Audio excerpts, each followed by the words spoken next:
Kolkata rape case में सामने आए आरजीकर मेडिकल कॉलेज की एक ऐसी घिनौनी सच्चाई है जो अभी तक बहुत सारे लोगों को नहीं पता है।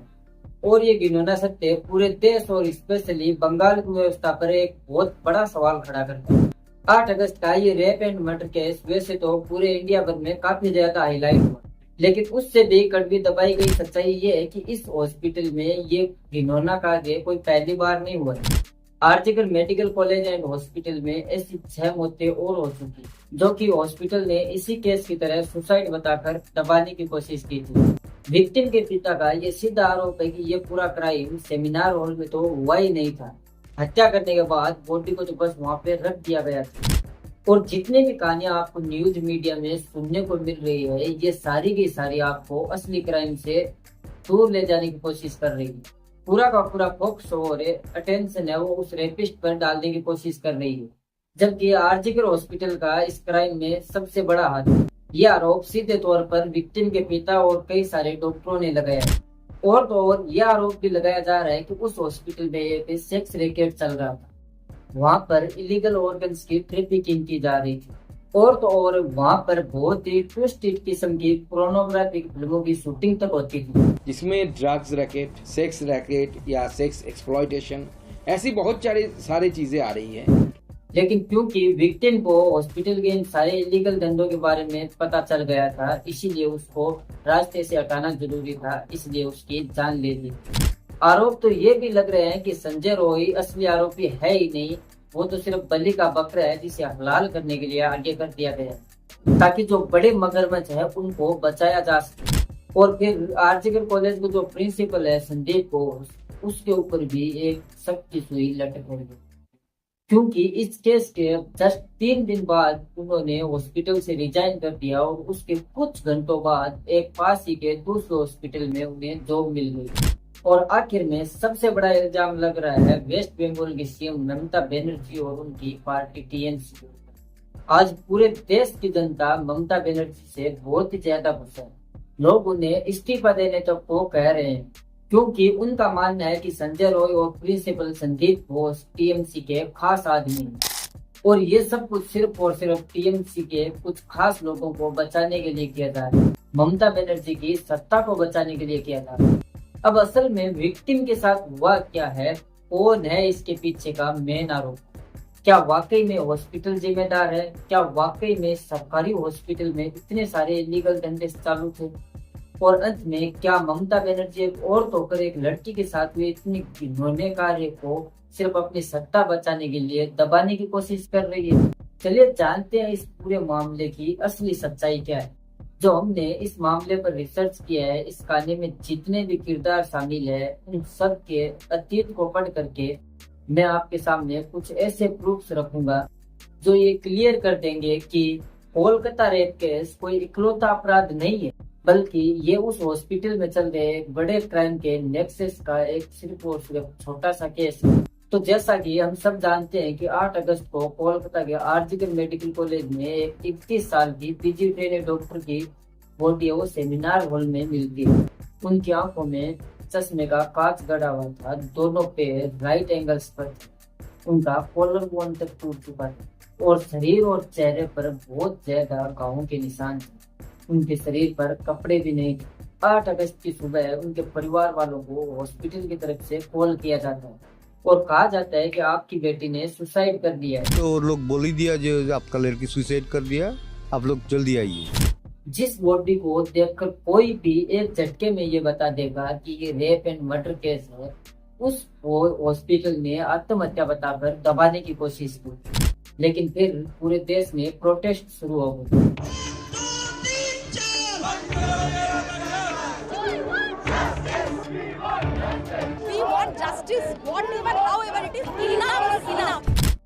और अंत में संजय रॉय नाम के इस बंदे को पकड़ा जाता है और इसने एक झटके में ये स्वीकार भी कर लिया कि हाँ ये क्राइम कमिट मैंने ही किया, और उसने ये तक बोल दिया कि मुझे फांसी की सजा भी दे दो चलेगा।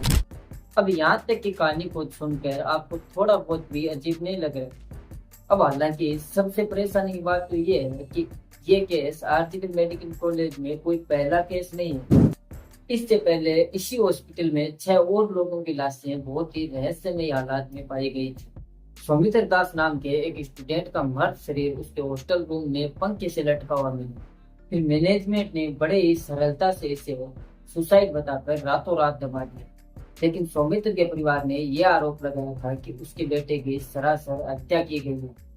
एक स्टूडेंट की भी मौत हुई थी, उसके दोनों हाथों की नसें कटी हुई, यानी कि सीधे सीधे फिर से सुसाइड की तरफ बढ़ा।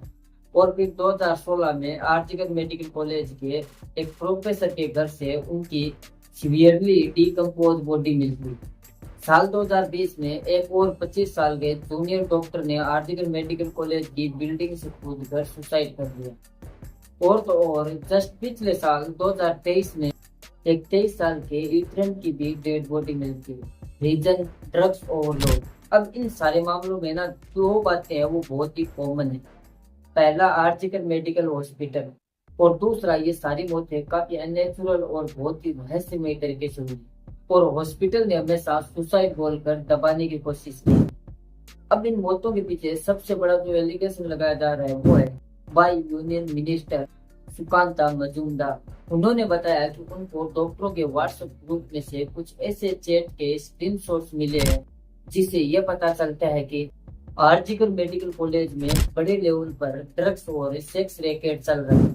उन्होंने ये भी रिवील किया कि इसमें पीएमसी के एक एमपी और उनके भतीजे का भी हाथ है। ये जो पीजी डॉक्टर्स के इंटर्न्स के जो टीम है उसमें ये उनके जो व्हाट्सएप ग्रुप्स है उसमें बहुत ऐसे विषय आए हैं जिसका कुछ स्क्रीनशॉट हमारे पास भी पहुंचा है, जिसमें ड्रग्स रैकेट, सेक्स रैकेट या सेक्स एक्सप्लॉयटेशन ऐसी बहुत सारी चीज़ें आ रही हैं। एक टीएमसी एमपी उनके भतीजे के भी नाम बार बार आ रहे हैं।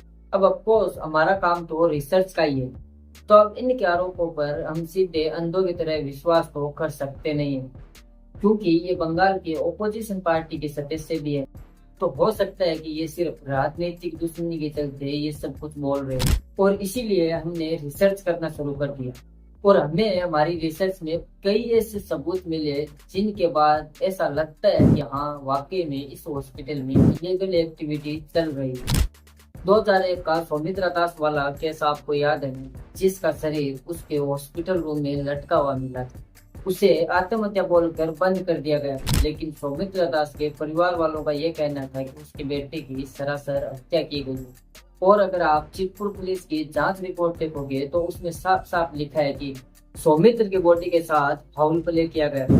पहली बात तो रिपोर्ट बताती है कि उसके थ्रोट में एक रुमाल डालकर उसको चोक किया गया था, और दूसरी बात क्राइम सीन पर जो नायलॉन की रस्सी मिली थी उसे देखकर ही खुद आरजीकर मेडिकल कॉलेज के एक डॉक्टर अपूर्वा बोस ने तभी ऑब्जेक्ट कर दिया कि कोई भी इंसान इतनी पतली नायलॉन की रस्सी से फांसी लगा ही नहीं सकता। अब कम से कम इन चीजों पर जांच तो होनी चाहिए, लेकिन इस पर कोई भी एक्शन नहीं लिया गया और उल्टा इस केस को दबा दिया गया।